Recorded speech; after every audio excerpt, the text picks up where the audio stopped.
तमाम सबूतों और गवाहों को मद्देनजर रखते हुए कोर्ट अंकुश को बाइज्जत बरी करती है। आखिरकार फिर एक बार प्यार की ही जीत हुई।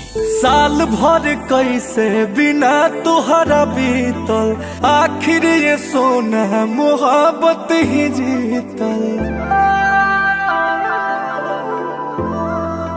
साल भर कैसे बिना तुहरा बीतल, आखिर ये सोना मोहब्बत ही जीतल। जान हो दिल से रिहा हो गईनी, काट के साजा तय हो जान दुनिया के प्यार की देखावे, आजा से नूरा लगावे, आजा हो किए हो जान हमारा के अपन तू बनावे, आजा से नूरा लगावे, आजा हो।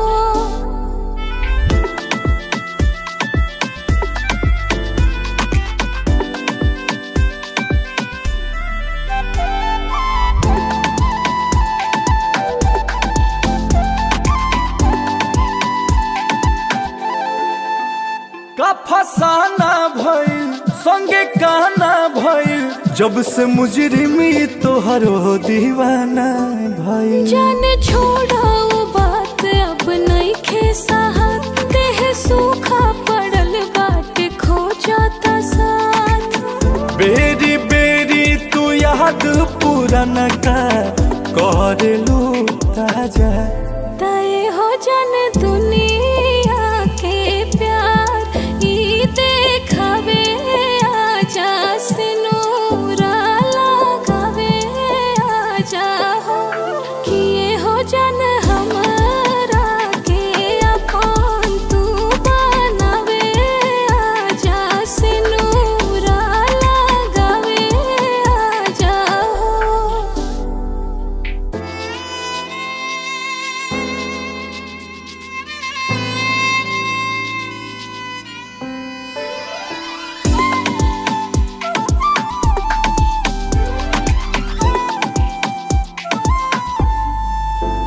बड़ी तड़पाता हो बड़ी तरसाता हो, दोनों अखिया बिना तोहरा बरसाता हो। नहीं मानेला मन धन करा मिलन, अंकुश आइबो ना ताज मर जाइब हम। तोहरा बिना जान जी नहीं पई है, बोस आ राजा तय हो जान दुनिया के प्यार ई देखावे, आजा से नूरा